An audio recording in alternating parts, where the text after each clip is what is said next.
दिसंबर का महीना था। कई दिन से कोहरा पड़ने के कारण सूर्य के दर्शन नहीं हो पा रहे थे। दांत किटकिटी सर्दी ने सभी को बेहाल कर दिया था। सभी ठंड से बचने के लिए कुछ न कुछ उपक्रम कर रहे थे।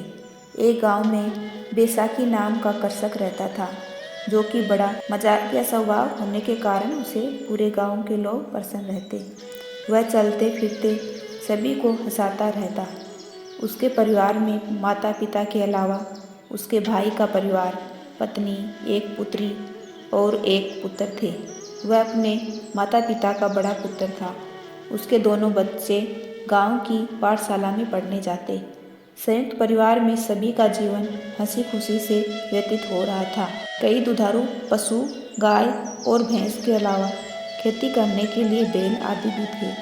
घी, दूध, दही, मट्ठा, सब्जी और अनादि की कमी न थी। परिवार में सभी अपने अपने कर्तव्यों का पालन मर्यादा पूर्वक कर रहे थे, इसलिए तनाव की छाया लेस मात्र न थी। इसी दिसंबर माह में बैसाखी की पत्नी की तीसरी संतान हुई, जो कि पुत्र था। उसका नाम बैसाखी ने रखा ठनठन गोपाल। धीरे धीरे ठनठन गोपाल शुक्ल पक्ष के चंद्रमा की तरह बड़ा होता गया। 5 वर्ष का होने पर उसका पाठशाला में प्रवेश कराया गया।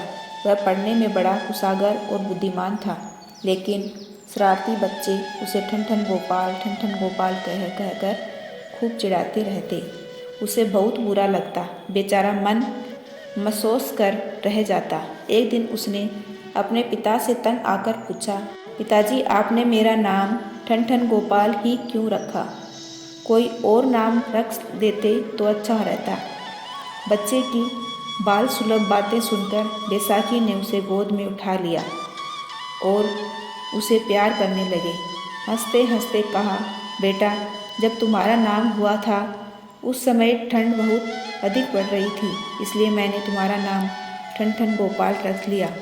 जिस प्रकार मेरे पिताजी ने मेरा नाम बैसाख माह में जन्म लेने के कारण बैसाखी रख लिया था, उसी तरह मैंने भी तुम्हारा नाम रख लिया।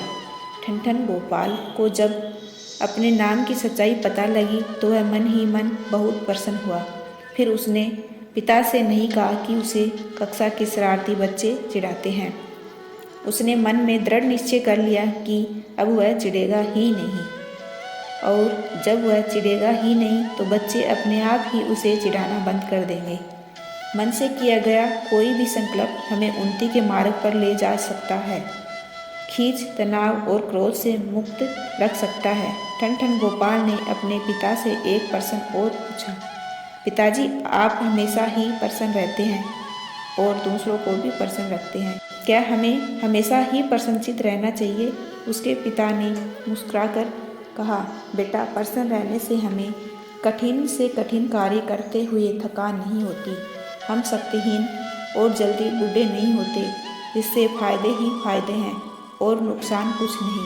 पिता के अनमोल वचन सुनकर ठनठन गोपाल और भी प्रसन्न हुआ। ठनठन गोपाल अपनी कक्षा में प्रथम आता। कुछ होशियार बच्चे उसे इसी कारण ईर्ष्या करते, लेकिन वह उनकी ईर्ष्या से कभी अप्रसन्न न रहता, उल्टे खुश ही होता। अब तो सब ही बच्चे उसे दोस्ती करने के लिए लालायित रहते। ठनठन गोपाल अपने पिता की तरह सब बच्चों में खुशियाँ बांटता रहता। पढ़ाई भी कठिन परिश्रम से करता। अन्य बच्चों को भी पढ़ने के लिए प्रेरित करता रहता। इसी कारण पूरे विद्यालय का परीक्षाफल भी 100% रहने लगा। प्राइमरी परिषद द्वारा पूरे जिले में 5वीं कक्षा की परीक्षाएं करवाई गई। उसमें ठनठन गोपाल ने प्रथम स्थान प्राप्त किया। समाचार पत्रों में ठनठन गोपाल का विवरण सहित छायाचित्र भी प्रकाशित हुआ। अब तो उसे गांव और विद्यालय के अलावा पूरा जनपद ही जान गया था। उसका परिवार भी गौरवान्वित हुआ। उसका 10 रुपये माहवार वजीफा बन गया। 6वीं कक्षा में पढ़ने के लिए गांव में कोई विद्यालय न था।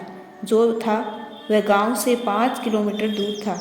उसके पिता ने 6वीं कक्षा में प्रवेश दिला दिया। अब वह नित्य ही अपने कुछ साथियों के साथ पैदल ही पढ़ने जाता और कभी कभी अकेला भी चला जाता। जब उसके साथी किसी कारणवश या विलम्ब से तैयार होते, वह समय का बहुत पाबंद था। शायद ही कभी उसे कक्षा में पहुंचने में विलम्ब हुआ हो। अच्छे गुणों के कारण ही सारे शिक्षक उसे प्यार करते। एक दिन वह विद्यालय से पढ़कर अकेला आ रहा था कि उसने देखा कि एक गरीब किसान कुएं के पास जो पेड़ है उसकी छाया में आराम कर रहा है। ठनठन गोपाल भी कुछ देर के लिए रुक गया। उसने कुएं का जल पिया। गर्मी बहुत तेज पड़ रही थी। उसका किसान से परिचय हुआ। वह किसान से मिलकर बहुत प्रसन्न हुआ। किसान का नाम धनपाल था। थोड़ी देर में ही वहाँ से एक अर्थी गुजरी जिसको लिए बहुत सारे लोग जा रहे थे। पता लगा कि मृतक का नाम अमर सिंह था। किसान और ठनठन गोपाल ने खड़े होकर अर्थी को प्रणाम किया। धनपाल को प्रणाम करके ठनठन गोपाल अपने गांव की ओर चल दिया। वह सोचने लगा कि एक गरीब किसान का नाम धनपाल है, उस मरने वाले का नाम अमर सिंह है। वह सोच ही रहा था कि उसे रास्ते में लठिया ठेकता हुआ एक अंधा व्यक्ति मिला। ठनठन गोपाल ने उसे जब नाम पूछा तो उसने अपना नाम नैनसुख बताया। नैनसुख बांसुरी बजाकर अपना पेट भरता था। लोग उसकी बांसुरी सुनकर मुग्ध हो जाते थे और उसकी आर्थिक मदद कर देते। ठनठन गोपाल ने दया भाव दिखाते हुए नैनसुख से पूछा, क्या मैं आपकी कोई मदद कर सकता हूँ? बेटा, तुम अभी बालक हो, तुमसे मदद क्या लूँगा? आज तो घर में चूल्हा भी न जल सकेगा।